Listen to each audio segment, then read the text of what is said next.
মানবদেহের cardiovascular system বা রক্ত সংবহনতন্ত্র ভাবলে অবাক হতে হয়। দিনে প্রায় 1 লক্ষ বার স্পন্দিত হচ্ছে এই অসাধারণ ইঞ্জিনটি। কিন্তু একবার ভাবা যাক তো, যদি এর ওপর মাত্রাতিরিক্ত চাপ পড়ে তখন কি হবে? এই প্রবল চাপ কমানোর জন্য চিকিৎসা বিজ্ঞানী কিছু অত্যাধুনিক যান্ত্রিক বা মেকানিক্যাল সমাধানের উদ্ভব হয়েছে। আজকের এই তথ্যবহুল বিশ্লেষণে সবাইকে স্বাগত জানাচ্ছি। আজ আমরা কথা বলবো এমন একটি অত্যন্ত শক্তিশালী এবং সুনির্দিষ্ট ঔষধ নিয়ে, যার নাম টেনোবিস।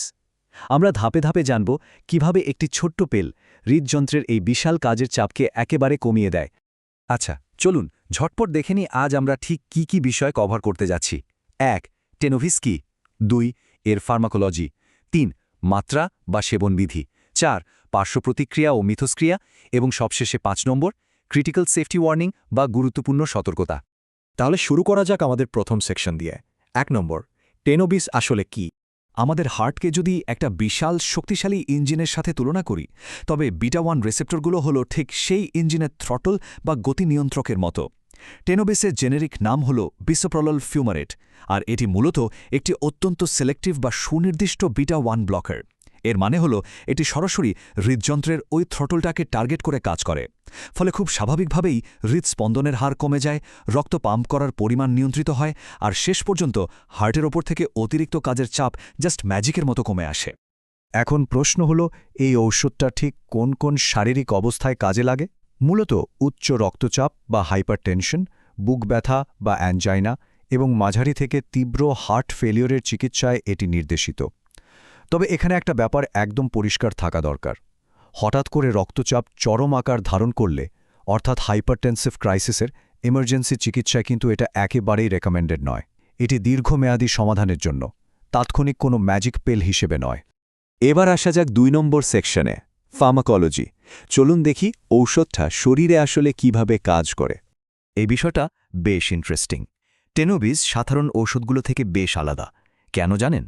কারণ অতীতে যেসব নন সিলেক্টিভ বিটা ব্লকার ব্যবহৃত হতো, সেগুলো মানবদেহের কোলেস্টেরল বা লিপিড মেটাবলিজমের ওপর খুব ক্ষতিকর প্রভাব ফেলত।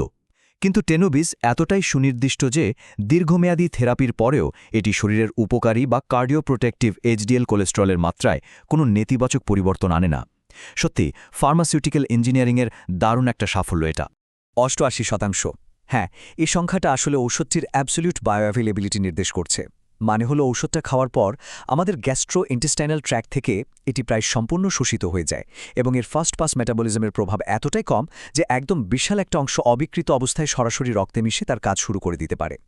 রক্তে মেশার পর এর মেটাবলিজম বা বিপাক কিভাবে হয় সেটা যদি একটু দেখি।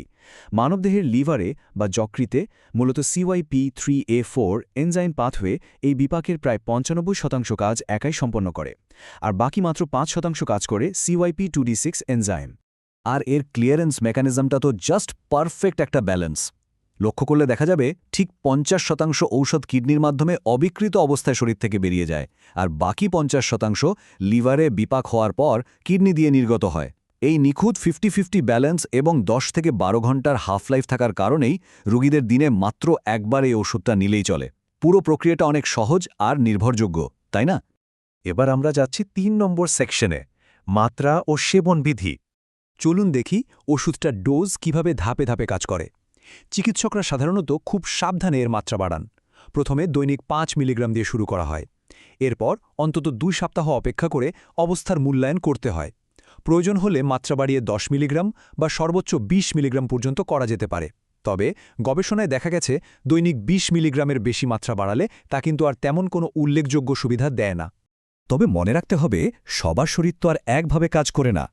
যাদের লিভার বা কিডনির কার্যক্ষমতা দুর্বল, বিশেষ করে ক্রিয়েটিনিন ক্লিয়ারেন্স যদি মিনিটে 40 মিলিলিটারের নিচে থাকে, তাদের ক্ষেত্রে প্রাথমিক মাত্রা 5 মিলিগ্রামেই রাখতে হয়, আর তা করতে হয় অত্যন্ত সতর্কতার সাথে। মজার ব্যাপার হলো, এটি ডায়ালিসিসযোগ্য নয়, তাই যেসব রোগী ডায়ালিসিস নিচ্ছেন তাদের ক্ষেত্রে নতুন করে ওষুধের মাত্রা নির্ধারণের কোনো প্রয়োজনই পড়ে না। 4 নম্বর সেকশনে আমরা কথা বলবো এর পার্শ্বপ্রতিক্রিয়া এবং ড্রাগ ইন্টারঅ্যাকশন নিয়ে। যে কোনো ঔষধেরই তো কিছু না কিছু পার্শ্বপ্রতিক্রিয়া থাকতেই পারে, তাই না? এর কিছু পরিচিত সাইড ইফেক্টের মধ্যে রয়েছে ক্লান্তি, মাথা ঘোরা, মাথা ব্যথা এবং বমিভাব বা পেট ব্যথার মতো পাকস্থলীর কিছু সমস্যা। আবার অনেকেই হাত পা ঠান্ডা হয়ে যাওয়া বা অবশ্য অনুভূত হওয়ার কথা বলেন। এছাড়া যাদের অ্যাজমা বা সিওপিডি আছে তাদের ব্রঙ্কোস্পাজম বা শ্বাসকষ্ট হতে পারে।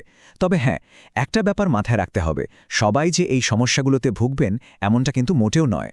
এই জায়গাটা একটু ভালোভাবে লক্ষ্য করার মতো। বিভিন্ন ঔষধের সাথে টেনোবিসের সংমিশ্রণের ফলাফল মারাত্মক হতে পারে। যেমন ক্যালসিয়াম চ্যানেল ব্লকারের সাথে এটি ব্যবহার করলে রক্তচাপ বিপজ্জনকভাবে কমে যাওয়া বা এমনকি হার্ট ফেলিওরের ঝুঁকি থাকে। আবার অ্যান্টি অ্যারিদমিক এজেন্টগুলো কার্ডিয়াক ডিপ্রেশন তৈরি করতে পারে। আর সেন্ট্রালি অ্যাক্টিভ ঔষধের ক্ষেত্রে রিবাউন্ড হাইপারটেনশন বা হঠাৎ রক্তচাপ মারাত্মকভাবে বেড়ে যাওয়ার মতো জটিলতা তৈরি হতে পারে। এজন্যই অন্য ঔষধের সাথে এর ইন্টারঅ্যাকশন সম্পর্কে সতর্ক থাকা একদম অপরিহার্য। আমরা চলে এসেছি আমাদের একদম শেষ এবং সবচেয়ে জরুরি সেকশনে, 5 নম্বর, গুরুত্বপূর্ণ সতর্কতা। এখন আমরা জানব সবচেয়ে ক্রিটিক্যাল পার্টটা, কখন এই ঔষধ একদমই ব্যবহার করা যাবে না।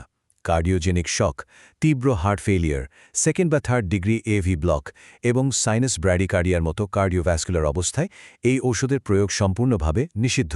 এই নির্দিষ্ট শারীরিক অবস্থাগুলোতে এই বিটা ব্লকার উপকারের বদলে কিন্তু মারাত্মক ক্ষতির কারণ হয়ে দাঁড়াতে পারে। গর্ভাবস্থা এবং স্তন্যদানের সময়টা নিয়ে একটু কথা বলা যাক।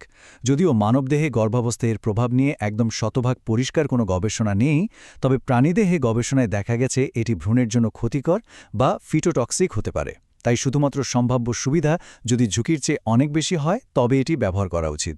আর সবচেয়ে নিরাপদ হল মায়েরা যখন সন্তানদের বুকের দুধ পান করাচ্ছেন তখন এই ঔষধ সেবন বন্ধ রাখা। আর সবচেয়ে বড় অ্যালার্ট বা সতর্কবাণী হল কোনোভাবেই টেনোবিস গ্রহণ হঠাৎ করে বন্ধ করা যাবে না। এই নির্দেশনার গুরুত্ব আসলে বলে বোঝানো কঠিন। হঠাৎ করে এই ঔষধ বন্ধ করে দিলে রক্তচাপ মারাত্মকভাবে বেড়ে যেতে পারে, যা থেকে সোজা হার্ট অ্যাটাক বা স্ট্রোকের মতো প্রাণঘাতী ঝুঁকি তৈরি হওয়ার আশঙ্কা থাকে। যদি ঔষধটা বন্ধ করতেই হয় তবে তা অবশ্যই চিকিৎসকের পরামর্শে একদম ধাপে ধাপে করতে হবে। পুরো ব্যাপারটা বেশ ভাবাই, তাই না? আজকের এই বিশ্লেষণ শেষে একটা প্রশ্ন মাথায় আসতেই পারে। চিকিৎসাবিজ্ঞান প্রতিনিয়ত আমাদের স্বাস্থ্য পরিচালনার জন্য আরও সূক্ষ্ম এবং কার্যকরী ঔষধ তৈরি করছে, ঠিক যেমন এই সুনির্দিষ্ট বিটা-1 ব্লকারটি আমরা দেখলাম। কিন্তু মানবদেহের মতো এত জটিল একটি জৈবিক কাঠামোর সাথে এই শক্তিশালী যান্ত্রিক বা রাসায়নিক হস্তক্ষেপগুলোর ব্যালেন্স বা ভারসাম্য ভবিষ্যতে কিভাবে বজায় রাখা হবে? এই প্রশ্নের উত্তর হয়তো লুকিয়ে আছে ভবিষ্যতের কোনো নতুন গবেষণায়। আজকের আয়োজনে আমাদের সাথে থাকার জন্য অসংখ্য ধন্যবাদ। আশা করি আজকের এই আলোচনাটি সবার অনেক উপকারে আসবে।